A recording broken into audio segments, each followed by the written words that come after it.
بسم اللہ الرحمن الرحیم۔ السلام علیکم ورحمۃ اللہ وبرکاتہ۔ ان الحمد للہ والصلاۃ والسلام علی رسول اللہ وعلی آلہ وصحبہ ومن والہ وبعد۔ طلبہ عزیز، آج 9 ستمبر 2020 اور بدھ کا دن ہے۔ ہم نے کل کے درس میں ہدایت النحو اور اس کی مصنف کے بارے میں کچھ باتیں پڑھی تھی۔ ہم نے علم نحو کے بارے میں بھی بتایا تھا۔ آج انشاءاللہ کتاب کے بارے میں بھی کچھ پڑھیں گے اور کتاب کا آغاز بھی انشاءاللہ آج ہی کریں گے۔ سب سے پہلے یہ کتاب جو آپ کے سامنے ہے، میں نے بتایا تھا آپ لوگوں کو کہ یہ علم نحو کی اہم کتاب ہے، مختصر ہے لیکن جامع ہے، اور اس کی اہمیت کے پیش نظر تقریباً تمام مدارس اسلامیہ میں داخل نصاب ہے۔ جہاں اس کتاب کی بہت ساری خوبیاں ہیں، وہیں کچھ خامیاں بھی ہیں۔ خوبیاں صاحب کتاب خود بیان کریں گے اور خامیاں میں بیان کیے دیتا ہوں۔ کتاب میں کچھ غلطیاں ہیں، کچھ کمیاں ہیں، کچھ غموض ہے اور کچھ فنی تکنیک والے مسائل ہیں۔ کل 4 قسم کے اعتراضات اس کتاب پر ہوتے ہیں۔ سب سے پہلا اعتراض کہ اس کتاب میں غلطیاں بہت ہیں، اور واقعی اس کتاب میں غلطیاں بہت ہیں۔ کتاب آپ پڑھیں گے تو آپ دیکھیں گے جگہ جگہ انشاءاللہ میں بتاؤں گا کہ کتاب میں کہاں کہاں پہ کیسی کیسی غلطی ہوئی ہے۔ کیا بہتر ہوتا، دعا کریں اللہ رب العالمین سے کہ آمنے سامنے تدریس کا سلسلہ شروع ہو تاکہ مسائل زیادہ سمجھ میں آ سکیں۔ بہرحال جہاں تک غلطیوں کی بات ہے، میں بطور مثال ٹائم زیادہ نہیں لوں گا، بہت مختصر طور پر سرسری طور پہ بیان کروں گا۔ اگر اللہ تعالیٰ نے توفیق دی تو میں ان غلطیوں کو لکھ کر گروپ میں بھیج دوں گا انشاءاللہ۔ سب سے پہلے نمبر پر غلطیاں تقریباً 5 قسم کی غلطیاں ہیں۔ نمبر 1، تعریف کی غلطی ہے۔ کتاب میں انہوں نے، صاحب کتاب نے، مصنف نے کئی جگہوں پر تعریفوں میں غلطی کر ڈالی ہے۔ مثال کے طور پر اعراب کی جو تعریف انہوں نے کتاب میں کی ہے، الاعراب ما به یختلف آخر المعرب کالضمہ، کہ اعراب وہ ہے جس کی وجہ سے معرب کا آخری حرف بدلتا ہے، آخری حرف کی حرکت بدلتی ہے نا، تو یہ غلطی ہے کتاب کی۔ اسی طرح سے خبر کی تعریف میں انہوں نے کہا ہے کہ ہما اسمانی مجردان یعنی العوامل لفظیہ، کہ مبتدا خبر دونوں اسم ہوتے ہیں جو عوامل لفظی سے خالی ہوتے ہیں، جبکہ آپ کو پتہ ہے، بہت واضح طور پر آپ کو پتہ ہے کہ خبر صرف اسم نہیں ہوتا بلکہ خبر فعل بھی ہوتا ہے، جملہ فعلیہ بھی ہوتا ہے۔ تو خبر کے لیے اسم ہونا ضروری نہیں، چنانچہ جو یہ بہت واضح طور پر کہتے ہیں المبتدا والخبر ہما اسمانی مجردان یعنی العوامل لفظیہ، کہ مبتدا اور خبر 2 ایسے اسم ہیں جو لفظی عوامل سے خالی ہوں، تو بہرحال یہ صحیح نہیں ہے۔ اسی طرح سے اس میں تعبیر کی غلطیاں بھی ملتی ہیں۔ تعبیر کی غلطی کے طور پر آپ دیکھیں گے کتاب میں کہ مثال کے طور پر یہ کہتے ہیں وہ ضمۃ اعراب، کہ ضمہ اعراب ہے، جبکہ ضمہ اعراب نہیں ہوتا۔ ضمہ اعراب کی نشانی ہے، اعراب نہیں ہے، علامت ہے۔ اسی طرح سے آپ پڑھیں گے اسم فاعل کی بحث میں، کہتے ہیں جب فاعل واحد ہو تو فعل کو واحد لایا جائے گا، جب فاعل تثنیہ ہو تو فعل کو تثنیہ لایا جائے گا، جب فاعل جمع ہوں تو فعل کو جمع لایا جائے گا اس صورت میں، جبکہ فاعل اسم ضمیر ہوں۔ آپ سب کو پتہ ہے کہ تثنیہ جمع ہونا یہ اسم کی علامت ہے، فعل کی علامت نہیں ہے، یعنی فعل واحد تثنیہ جمع نہیں ہوتا۔ یہ موٹی سی مثال ہے جو آپ لوگوں کی سمجھ میں آ گئی ہوگی کہ یہ کہنا کہ اگر فاعل اس میں ظاہر ہو تو فعل کو واحد کے لیے واحد، تثنیہ کے لیے تثنیہ اور جمع کے لیے جمع لایا جائے گا، یہ تعبیر کی غلطی ہے، یہ صحیح نہیں ہے۔ اسی طرح سے کتاب میں جا بجا چونکہ پرانی طباعت ہے، کتابت کے دور کی لکھی ہوئی ہے ہاتھوں سے نا، اور اسی کا فوٹو لے لے کر بار بار چھپایا جا رہا ہے، تو اس میں طباعت کی غلطیاں بھی بہت ہیں۔ چنانچہ تنازع فعلان کی بھاشا آئے گی، وہاں پر آپ مثال میں دیکھیں گے، ممکن ہے آپ کے پاس جو یہاں پرانی کتاب اگر دکھائی دے تو اس میں بنی بھی رہے، بہت واضح فاش غلطی ہے طباعت کی۔ اسی طرح سے جگہ سے کہتے ہیں غیر ان ضرب زید، جبکہ غیر انہ ضرب زید ہے، کیونکہ انا کے بعد انا یہ فعل پہ داخل نہیں ہوتا ہے، تو یہ طباعت کی غلطی ہے، کتاب کی غلطی نہیں ہے۔ اسی طرح سے ایک غلطی ان کے یہاں یہ بھی پائی جاتی ہے کہ صاحب کتاب نے کچھ مواقع پر اصطلاحی الفاظ کا لغوی معنی میں استعمال کر ڈالا ہے۔ لفظ استعمال کر رہے ہیں اصطلاحی اور اس سے مراد لے رہے ہیں لغوی معنی۔ چنانچہ آپ مجرورات کی بحث میں پڑھیں گے کہ مجرورات صرف ایک ہیں، وہ المضاف الیہ فقط، کہ وہ صرف مضاف الیہ ہے۔ ظاہر سی بات ہے، ہم نے آپ نے سب نے پڑھا ہوگا، جانتے ہوں گے کہ مجرورات کی دو صورتیں ہوتی ہیں، ایک وہ جس کو مضاف الیہ کہتے ہیں اور ایک وہ جس کو جار مجرور کہتے ہیں، لیکن صاحب کتاب نے صرف مضاف الیہ کہا ہے اور وہاں پہ لغوی معنی استعمال کیا ہے، لغوی معنی مراد لیا ہے، اصطلاحی معنی مراد نہیں لیا ہے۔ اسی طرح سے غلطی ہے ان کی جنہوں نے عشرونہ وغیرہ کو جمع قرار دے دیا ہے، جبکہ ہم سب کو پتہ ہے کہ عشرونہ، ثلاثونہ، اربعونہ، خمسونہ وغیرہ مفرد لفظ ہیں، جمع نہیں، یہ اشرتن کی جمع نہیں ہے، یہ مفرد لفظ ہیں۔ یہ الگ مسئلہ ہے کہ ان کو جمع مذکر سالم سے ملحق قرار دے دیا گیا ہے نا، لیکن یہ خود جمع نہیں ہے، تو یہ غلطیاں ہوئی کتاب میں۔ اسی طرح سے کمیاں بھی ہیں، نقائص ہیں اس میں۔ چنانچہ جو ایک کمی ہے کہ یہ اشیاء کے درمیان تمیز کی کمی ہے، یہ وضاحت نہیں کرتے کتاب میں بعض جگہوں پر، چنانچہ بدل اور عطف بیان میں کیا فرق ہے اس کی وضاحت انہوں نے نہیں کی ہے۔ اسی طرح سے بعض جگہوں پر یہ ذکر نہیں کرتے جن کا تذکرہ ہونا چاہیے، اس کا تذکرہ نہیں کرتے۔ جیسے مثال کے طور پر آپ کو ایک مثال دوں گا میں کہ مثلا انہوں نے ضمیر مرفوع متصل کے بیان میں تفعلینا اور افعلی کا تذکرہ نہیں کیا ہے، اور یہ کمی، یہ خامی تقریباً نحو کی کئی کتابوں میں پائی جاتی ہے۔ یہ کمی آپ کو امیر نحو میں بھی نظر آئے گی، یہ نحو کی مشہور کتاب نحو میر میں بھی نظر آئے گی۔ چنانچہ جہاں بھی مثال آتی ہے ضمیر مرفوع متصل کی، وہ ضربتا، ضربتے، ضربتوں کی مثال دے دیتے ہیں، یا فالتا، فالتے کی مثال دے دیتے ہیں، لیکن مضارع کی مثال تفعلینا اور امر کی مثال افعلی کا تذکرہ نہیں کرتے مصنف لوگ، جبکہ حقیقت یہ ہے کہ تفعلینا میں جو آپ کو یہ نظر آ رہی ہے وہ بھی ضمیر مرفوع متصل ہے، اور افعلی میں جو یہ نظر آ رہی ہے وہ بھی ضمیر مرفوع متصل ہے، تو اس کو ذکر ہونا چاہیے، اس کا تذکرہ ہونا چاہیے، جو انہوں نے تذکرہ نہیں کیا ہے۔ اسی طرح سے صاحب کتاب نے آپ جب منصوبات کی بحث پڑھیں گے تو وہاں پہ تحذیر کی صورتیں بیان نہیں کی ہیں، جبکہ بیان کرنے کا مقام ہے، کتاب میں نہیں بیان ہے تو اور کہاں پہ بیان کیا جائے گا۔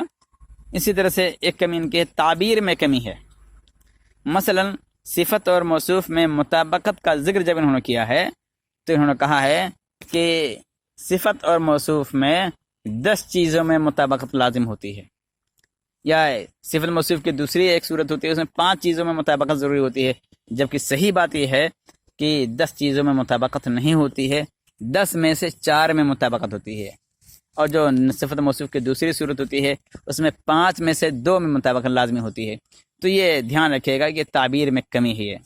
اسی طرح سے کمی ان کے یہاں ہے عبارت و ضبط میں کمی ہے، کمی بیان رہ جاتی ہے اس میں۔ اور جو تیسری قسم کے اعتراض اس کتاب پہ ہوتا ہے وہ غموض اور ابہام کا مسئلہ ہے، یعنی اس بعض عبارتیں یعنی پیچیدہ ہوتی ہیں کہ وہ سمجھ میں نہیں آتی ہیں کہ یہ کیا کہنا چاہتے ہیں مصنف، اور انسان پریشان ہو کے رہ جاتا ہے۔ مثال کے طور پر انا مشددہ، یہ فعل پر داخل جہاں پہ ہوتا ہے تو وہاں پہ انہوں نے ایسا لفظ استعمال کیا ہے کہ اللہ فعل المبتدا والخبر کا جملہ استعمال کیا، یہ صحیح نہیں ہے۔ اسی طرح سے ظروف مبنیہ کے بیان میں اغماض ہے، انہوں نے تذکرہ نہیں کیا کہ ظروف مبنیہ کی کیا صورتیں ہیں، کب وہ مبنی ہوگا کب نہیں مبنی ہوگا۔ اور ایک جو بہت بڑی خامی ہے کتاب کی، جس کی وجہ سے تقریباً تمام طلبہ پریشان رہتے ہیں، اساتذہ بھی پریشان ہوتے ہیں، وہ اس کتاب میں عناوین کا، ہیڈنگ کا، سرخی کا نہ ہونا ہے۔ تو سرخی نہ ہونے کی وجہ سے کتاب بہت مشکل ہو جاتی ہے، کوئی چیز تلاشنے میں دشواری پیش آتی ہے، کہاں ہے کہاں نہیں ہے۔ حالانکہ یہ کتاب کی ترتیب بڑی اچھی ہے، بہت بہترین ترتیب سے لکھی گئی ہے، فصل در فصل کر کے، باب در باب کر کے لکھی گئی۔ اے کاش کی کتاب کو انہوں نے ہیڈنگ ڈال کر کے، سرخی ڈال کر کے کیا ہوتا تو اچھا رہتا۔ بہرحال ان چند کلمات کے بعد میں اپنا سبق شروع کرتا ہوں کتاب کا۔ بسم اللہ الرحمن الرحیم۔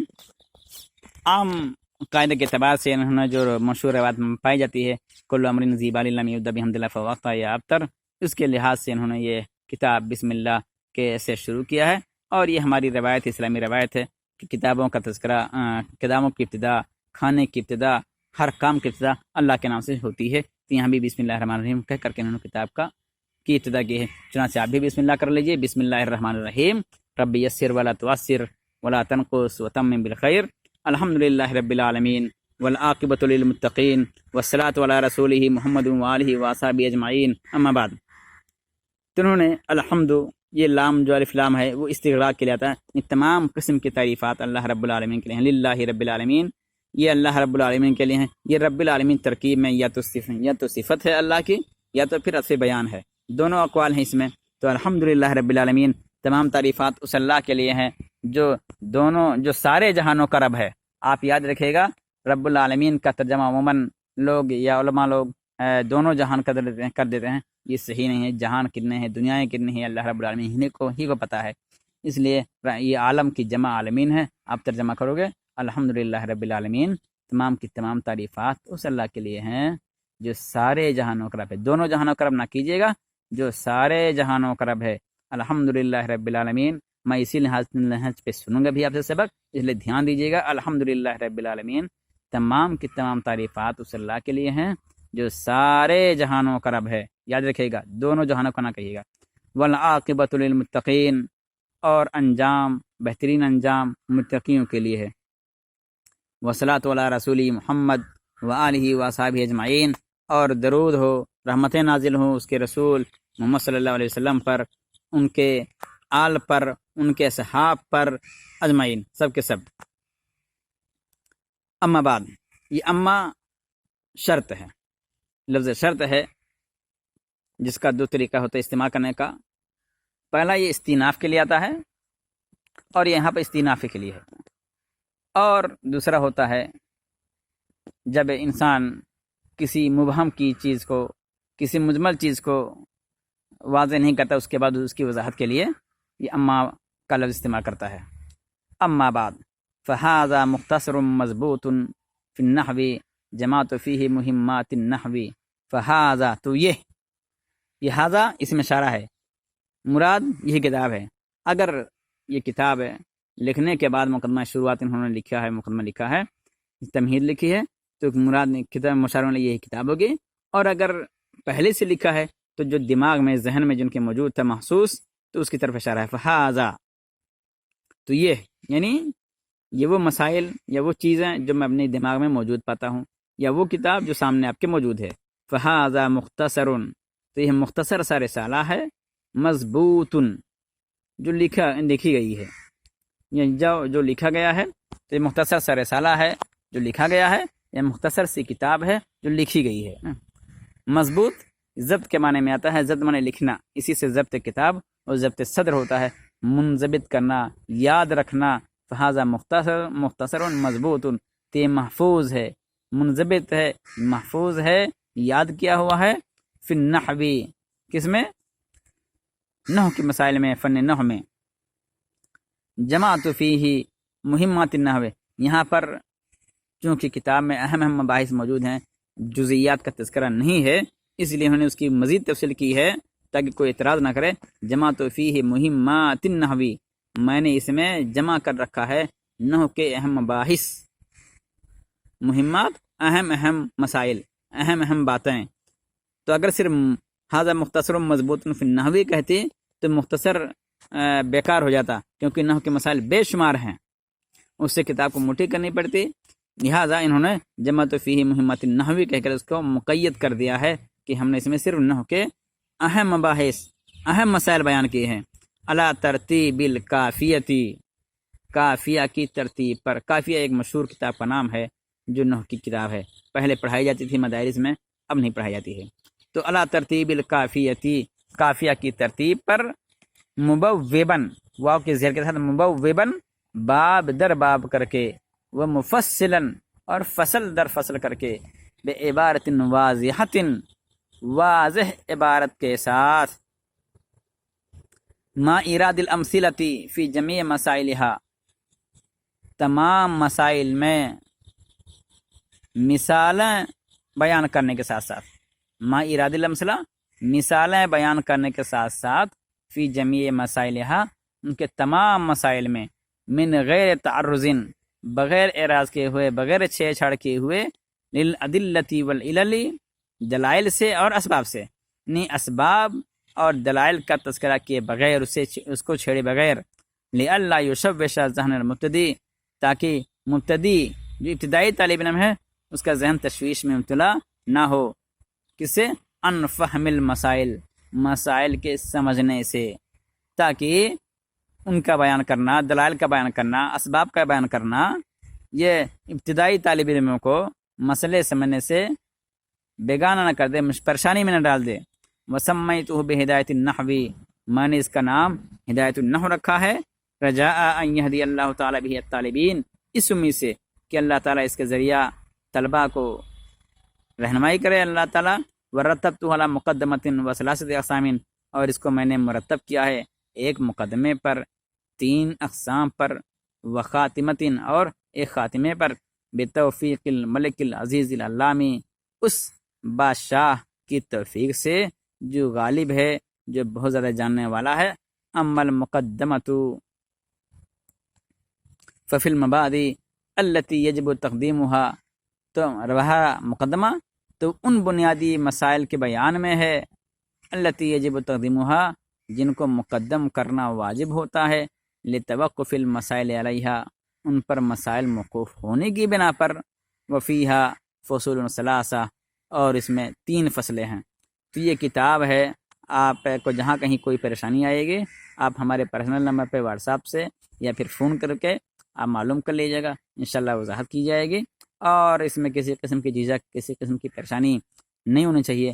اس کے ساتھ ساتھ میں اتنا اور بیان کر دوں کہ عموماً کتابوں میں لکھا جاتا ہے، یہ جو نحو کی کتاب ہے، کہ النحو فی الکلام کالملح فی الطعام، کہ نحو کی اہمیت عربی زبان میں، عربی بات چیت میں ویسے ہی ہے جیسے کہ کھانے میں نمک کی ہوتی ہے۔ تو آپ کو بھی، ہمیں امید ہے کہ اس نحو کی اہمیت کو سمجھیں گے، اس کے مسائل یاد کریں گے، اور بیجا الجھنوں میں مبتلا نہیں ہوں گے، اور اس کتاب میں محنت کریں گے۔ النحو فی الکلام کالملح فی الطعام کی تشریح کیا ہوتی ہے، انشاءاللہ کسی اور دن بیان کریں گے۔ میں آپ کو آج کے دن میں نے جو کتاب پر تبصرہ، کتاب پر نوٹ جو ہم نے بیان کیا آپ سے، اس کے ساتھ ساتھ جو آج ہم نے پڑھی ہے عبارت، اس کا خلاصہ دوبارہ آپ سن لیجئے کہ اس کتاب میں انہوں نے، اس پہلے صفحہ میں انہوں نے اپنی کتاب ہدایت النحو کی خصوصیات بیان کی ہیں، اور وہ خصوصیات آپ نمبر شمار کر کے گن لیجئے۔ نمبر 1، اس کتاب کی سب سے پہلی خصوصیت ہے کہ فہذا مختصر، یہ مختصر کتاب ہے، مختصر سا رسالہ ہے، بہت موٹی کتاب نہیں ہے، اور کوئی ضخیم رسالہ نہیں ہے۔ اس کی سب سے بڑی خصوصیت ہے کہ نحو کے بیان میں، نحو کے مسائل میں یہ بہت ہی مختصر ہے، اور پڑھنے کے لیے، سمجھنے کے لیے آسان ہے۔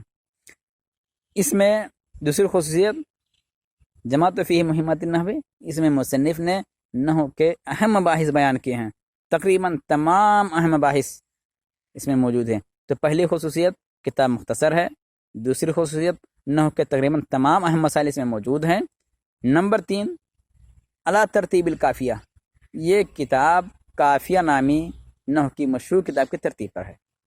یہ 3 ہو گئی، مختصر ہے، نحو کے اہم مباحث میں موجود ہیں، نمبر 3 کافیہ کی ترتیب پہ ہے۔ چوتھی خصوصیت، یہ کتاب ابواب اور فصول میں تقسیم کر کے بہت ہی بہترین انداز میں لکھی گئی ہے۔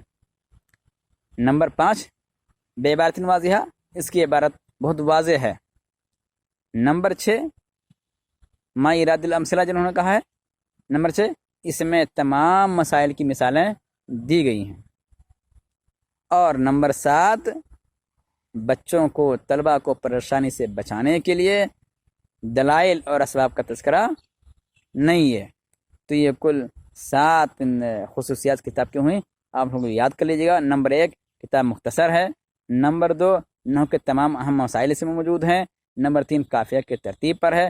نمبر 4 اس کی ترتیب باب اور فصل کر کے رکھی گئی، چنانچہ بہت اچھی ترتیب ہے یہ اس کی۔ نمبر 5 عبارت واضح ہے۔ نمبر 6 تمام مسائل میں مثالیں بیان کی گئی ہیں۔ نمبر 7 دلائل اور اسباب کا تذکرہ نہیں کیا گیا ہے تاکہ طلبہ تشویش میں مبتلا نہ ہو۔ آج کے دن بس اسی پر اتفاق کرتے ہیں اور اللہ رب العالمین سے دعا کرتے ہیں اللہ تعالیٰ آپ لوگوں کے لیے آسانیاں مہیا فرمائے۔ السلام علیکم ورحمۃ اللہ وبرکاتہ۔